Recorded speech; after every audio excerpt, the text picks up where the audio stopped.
To those elected to the highest office, the chance to leave domestic woes, to come together to act. Yes, act, not simply talk.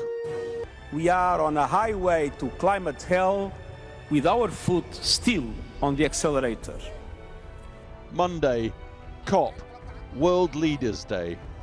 We are in the fight of our lives and we are losing.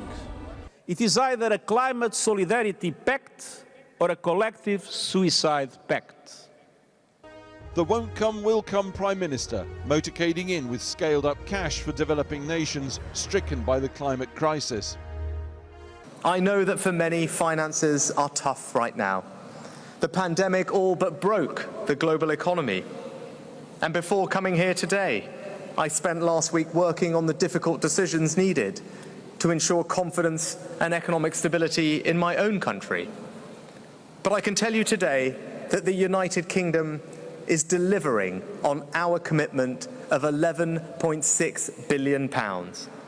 And as part of this, we will now triple our funding on adaptation to £1.5 billion by 2025. But no unambiguous commitment that this is absolutely new money for immediate spending. The 11.6 billion climate finance number, that's sort of a recommitment of a number that was already committed 3 years ago.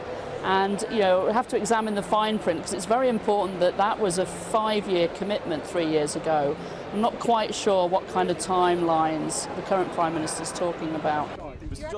Also here, one of our selection of recent leaders with a rather less dignified entrance. Guys, just calm down. It's going to look like you're upstaging the Prime Minister, let's face it. I'm here to talk about what I think is an incredibly important issue, an issue where the UK government is in the lead, and I want to get over the message that the legacy of COP26 in Glasgow should not be jettisoned now.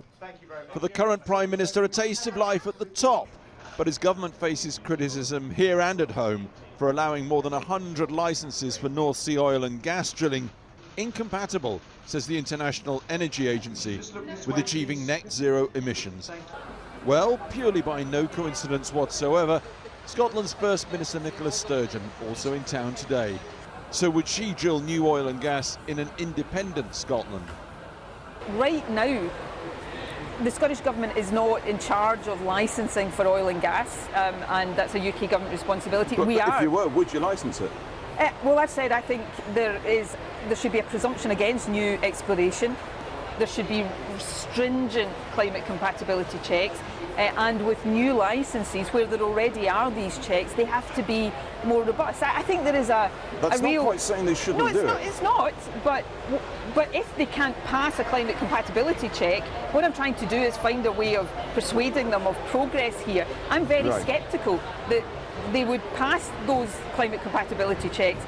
She also described the UK government's opposition to onshore solar and wind farms in one word: crazy.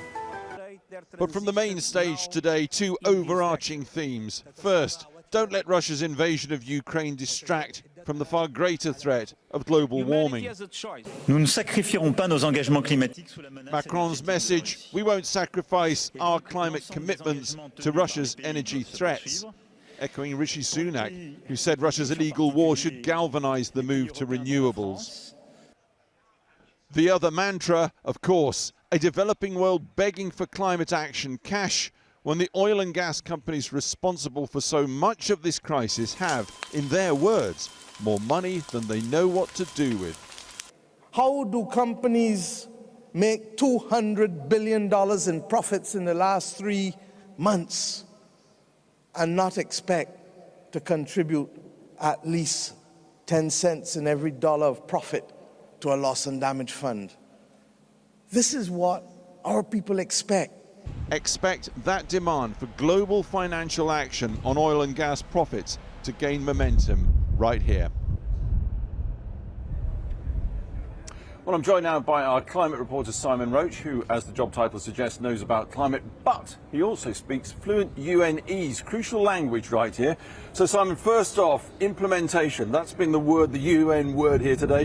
What does it mean? Yeah, I mean, implementation's already become a kind of mantra just in 2 days. But what they're actually talking about is, yes, there are promises and pledges that they need to get countries to come good on. But the big thing is actually just cash and finance. They always say it's the key that unlocks all of the other negotiations. Because, for example, there's a 13-year-old promise for $100 billion per year to be mobilized, given to poorer countries. It was supposed to be for 2020. 2 years on, we're still not there. Experts think it's around 90 billion. So it's getting countries to come good on these kinds of promises on finance.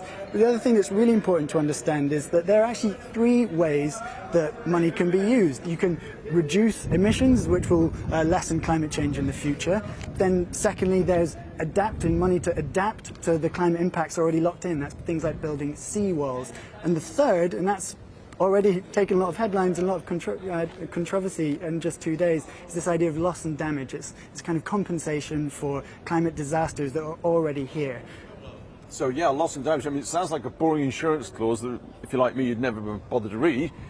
But in the UN, completely different context, right? To you and me, it definitely seems like compensation if there's a climate disaster. The rich countries here are desperate not to call it that, and the reason for it is very simple.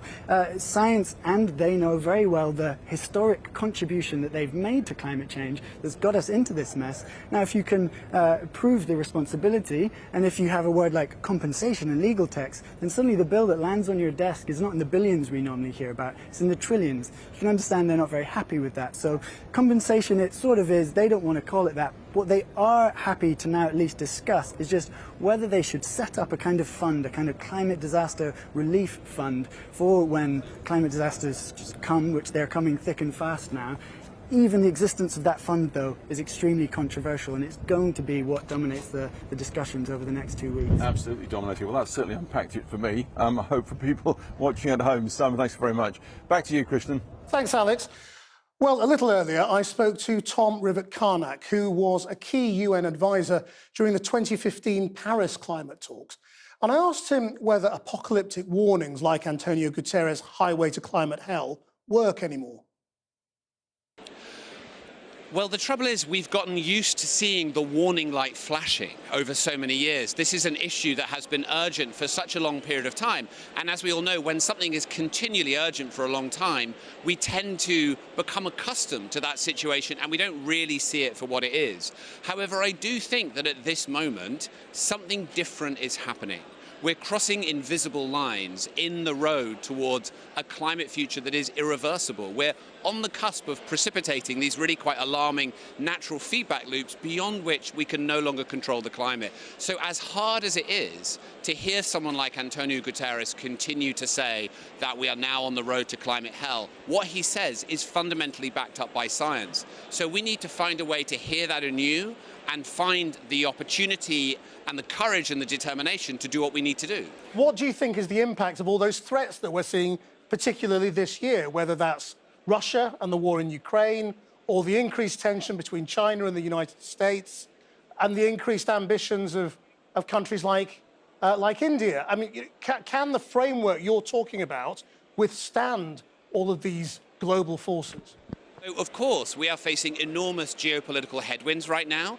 As you said, the war in Ukraine, particularly the breakdown in relations between the US and China that were always cordial on climate, but now since Nancy Pelosi's visit to Taiwan, they are actually no longer collaborating on climate. That has a big impact here. Those headwinds are real, and we should be realistic about the fact that it is creating a chilling effect on the ability of countries to come back to the table with more ambition. But what we consistently find here is none of that changes the science. We still know that we have just a few years to deal with this issue. We've already seen the impacts at 1.2 degrees of temperature rise. We know that at 1.5 to 2.5 degrees, that will be unlivable for many people around the world. What do you think the impact would be of Donald Trump coming back to the White House in 24? Well, the US, it's very difficult for the world to agree to do big things without the US supporting to some degree. That was certainly a major part of the Paris Agreement, was the role Barack Obama and John Kerry played. And when Donald Trump got into the White House and pulled the US out, it had a major chilling effect around the world. However, I would point out that the number of countries that pulled out remained at 1.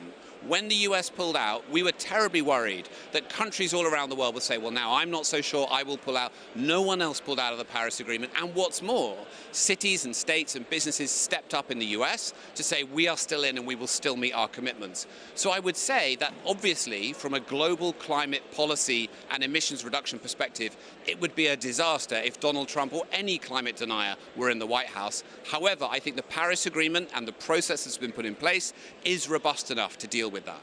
And what do you make of what you've heard from Rishi Sunak so far? The messaging from the British team is very much that when it comes to paying the developed world, it's not about reparations. It's not about making good for the past. Is that a good sign or a bad one?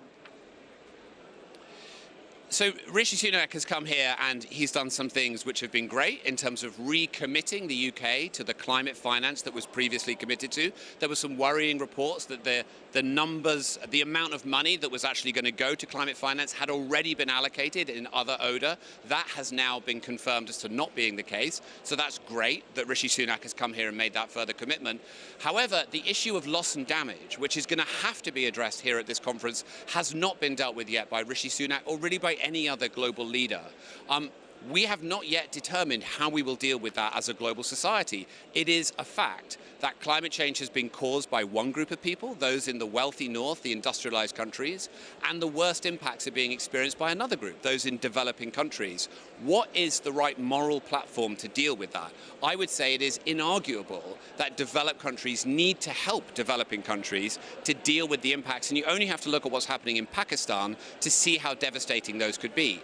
But what that quickly takes you into is what is the practicality of developed economies, democracies, the US, the UK and other parts of Europe signing off large amounts of money to be sent as reparations to the global south. There is a moral case for doing it. The practical case for actually signing off that amount of money remains extremely difficult. Tom Rivett-Carnac, thank you very much indeed.